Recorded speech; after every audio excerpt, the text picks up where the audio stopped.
In this tutorial, I'm going to show you how to change a work shirt into a cute top with a big collar.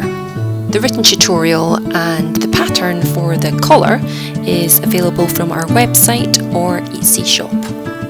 The great thing about this pattern is the more tricky elements of sewing, like collars or cuffs or buttonholes, you can avoid, but you can still create a really great top with easier sewing, and it's really good for the environment to reuse and adapt existing fabric and clothes. So let's get started. You will need a work shirt that fits you at the bust and the waist, so happy thrift shop hunting! Once you've found a shirt that you like, the fun part is choosing the fabric for the collar, and you'll also need some quite stiff interfacing and some bias binding. Step 1 is optional to shorten the sleeves, and you cut the sleeves just above the sleeve placket. Then with the shirt right side out, fold up the ends of the sleeves by about ½ inch and iron all around, and then fold up again, but this time by 1 inch, and again iron all around. And you need to flip it over and press on the other side too, so that we are ready to sew along that top edge. So take your sleeve to your machine and top stitch all around that upper edge of your cuff.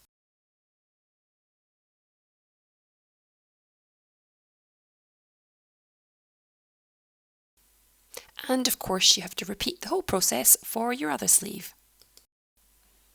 And step 2 is also optional. You only need to do this if you want to shorten the length of the shirt. If you're a beginner, I recommend just doing a straight cut across the bottom of the shirt at the length that you would like, plus 1 inch for seam allowance.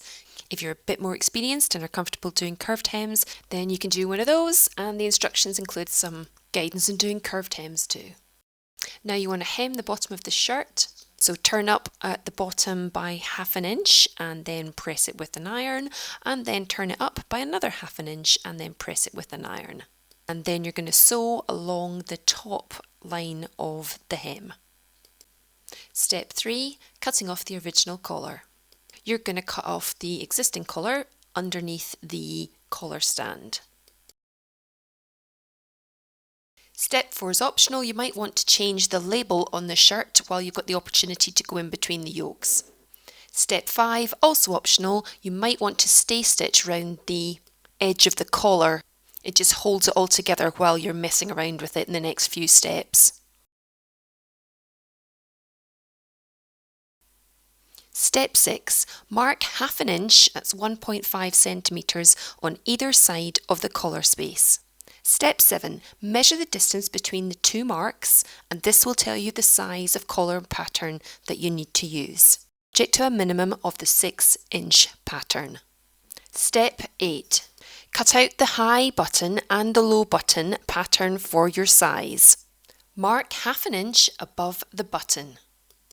Fold each pattern along the shoulder line, line up the back of the collar with the centre back of the shirt, and the inside edge of the collar with the neck mark that you made earlier, ½ inch from the neck opening.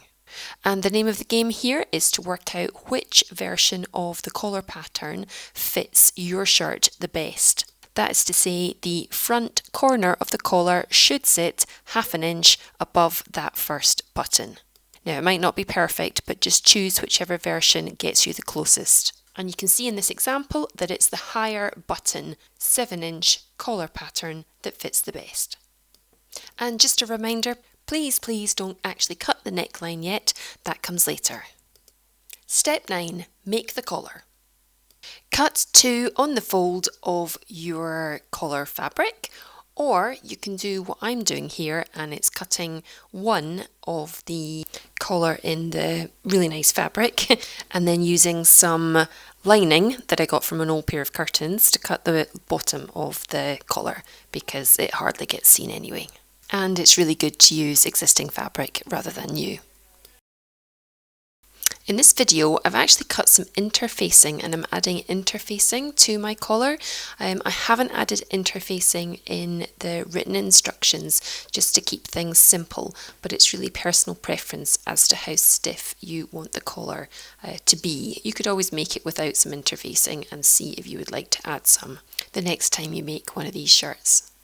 So now we're going to sew our collar, and you want to put the two pieces right sides together and pin or clip around the outside, and we're going to sew. We're going to sew around the outside of the collar and not the inside.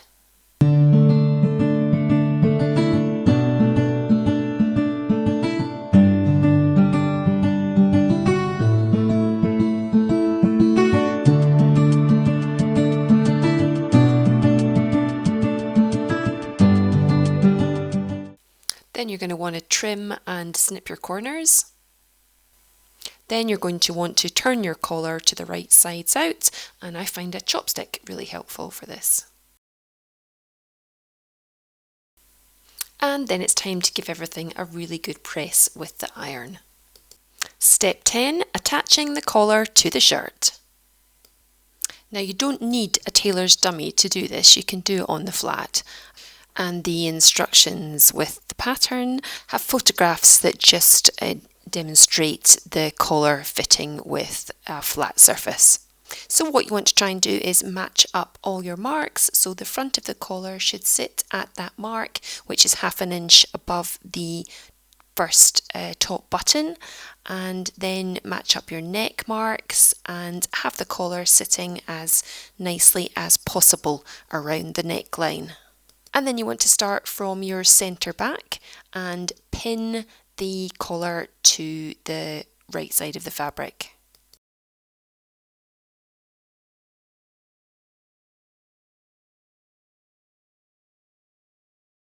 Now you want to baste, that's top sew, the collar to the shirt.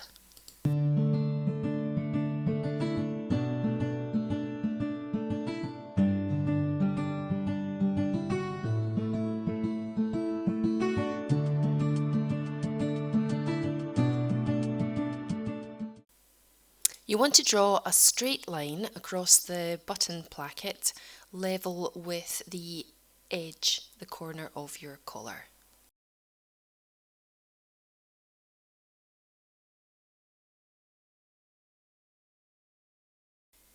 You're then going to take your shirt and you're going to cut off the excess of the shirt at the neckline so that it is in line with the edge of your collar.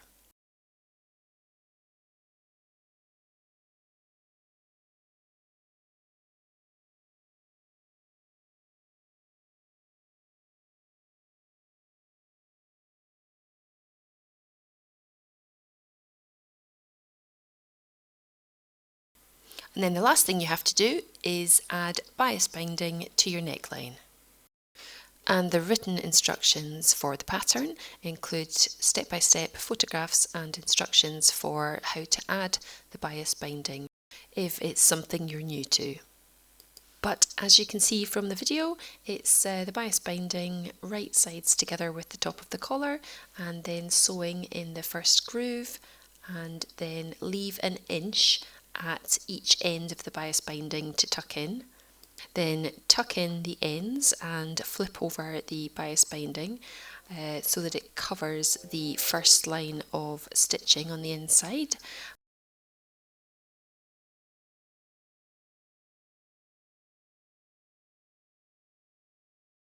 And pin it or clip it all the way around.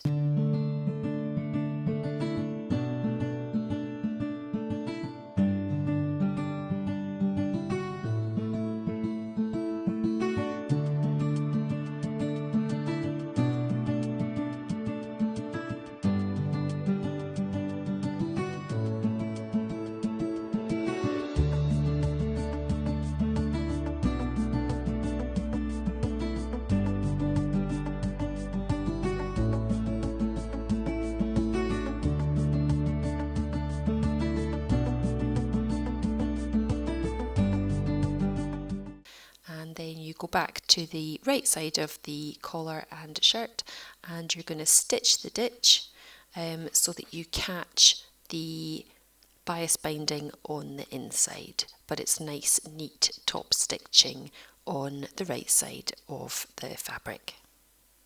Like I say, if you want some more information on how to attach the bias binding, there are the step-by-step photographs in the pattern instructions.